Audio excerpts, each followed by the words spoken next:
My brother just nodded me. Duels are a form of relationship we share with another person. They can be described in different terms, such as a couple, a friend, or a sibling we have a shared bond with. Through video games are a vast majority of duels, and the sons always match in their own way, because with the saying goes, 2 is better than 1. Mario and Luigi. These two are arguably the most iconic duo to ever exist.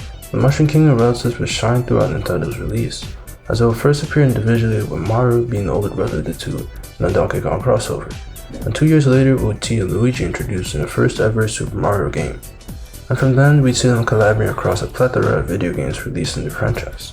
To name a few of these can range from the new Super Mario Bros. Series, the Super Mario 3D series, the Legend of Zelda series. I'm just joking.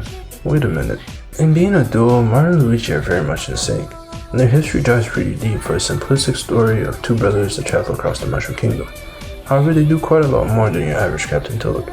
Age-wise, Mario is the older brother of the two, but with their personalities, you could always assume this. Luigi always appears more clumsy, always kinda laid back, and never really understands how he's moving, but seems to always get the job done. Whereas Mario kinda seems opposite to this, and always appears careful, seems like the standard of a hero, and always seems to know what he's doing. These two partners are a prime example of a sibling duo that most respect, however, and are probably the most successful ones in video games. It's no surprise Nintendo fans have a sweet spot for their collaborations, and with the recent announcements of the Nintendo Direct, it's no surprise that this sweet spot is probably not going to change.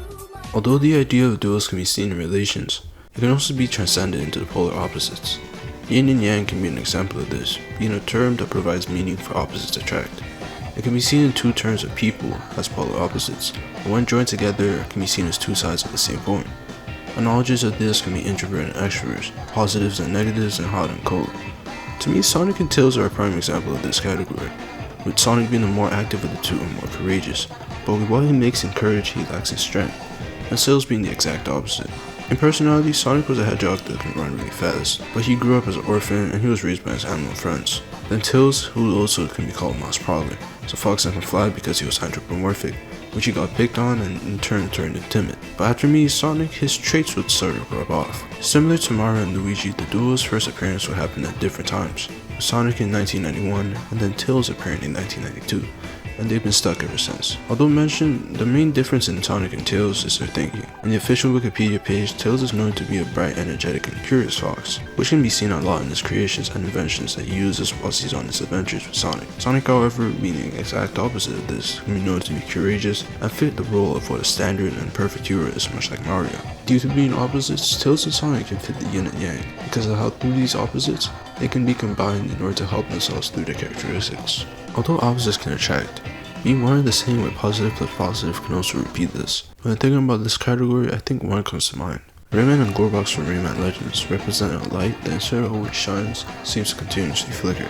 Under the franchise of Ubisoft, Rayman and Gorbox were a duo that formed, much like the others in this list, in a separate manner. Rayman making his first appearance in Rayman the game, and Gorbox showing up in Rayman 2. This duo not only from the games is why he hates the bunch, but in personality, I doubt you'd be able to tell a difference. Rayman in terms of character is similar to Luigi in IQ, but also shows traits of your modern everyday hero. Gorbox is similar, but he's more shy. But upon meeting Rayman in this series, the characteristics would fade away.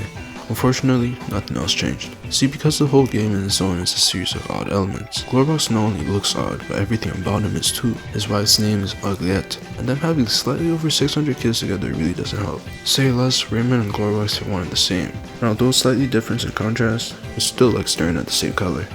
The phrase your friends are a reflection of who you are could also be meant in a good way and sometimes bad.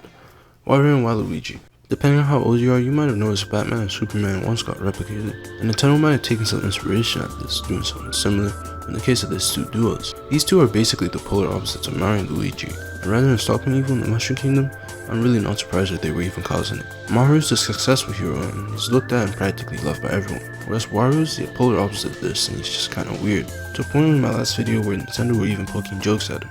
And Waluigi, however, isn't the exact opposite of Luigi, but in a sense is a twisted version of who he is, and he's less timid than Luigi. These 2 throughout the Mario franchise have been seen and noted as troublemakers, and although they were never on the same threat level as your main antagonists like Bowser, they were still at best just frenemies with this main duo. Wario and Waluigi in a way are a spin-off of Mario and Luigi. Although they were never as popular, each of them individually painted a name for themselves throughout the Mario franchise. A friend is a version of who you are, but soulmate can be a bit more. Zelda and Link are a duo that formed under each other in a very popular series called The Legend of Zelda. In a game noted about saving Zelda, you learn a lot about each of these two as you progress and play through the games. In Ocarina of Time, you learn about Link's backstory and his upbringings around the Great Deku Tree and the people he grew up with. You also learn about Zelda's past as the Princess of Hyrule. Being a duo, they will have traits that used to help each other, and with the Triforce, Nintendo really makes its appearance. In the Triforce, Zelda is shown to wield the Triforce of Wisdom, and Link is shown to have the Triforce of Courage, and they bounce off each other with this ability, especially when fighting villains such as Ganon. Although both Hyrulean, Link is an Hyrulean with absurd strength. If you read one of the books in Breath of the Wild, he was said to have parried a Guardian Beam with using a pot lid when he was young. By the way, this is what Guardians look like. In the game of Breath of the Wild and its sequel, you see Zelda almost working as a force to direct Link as they work together to stop Ganon. Personality-wise, you could also say they fit well into the Triforce. Although with relationships Link has also had and developed, Zelda has been the main one prevalent throughout the games. Unfortunately, that is. I'm not gonna forget what they did to Mifa.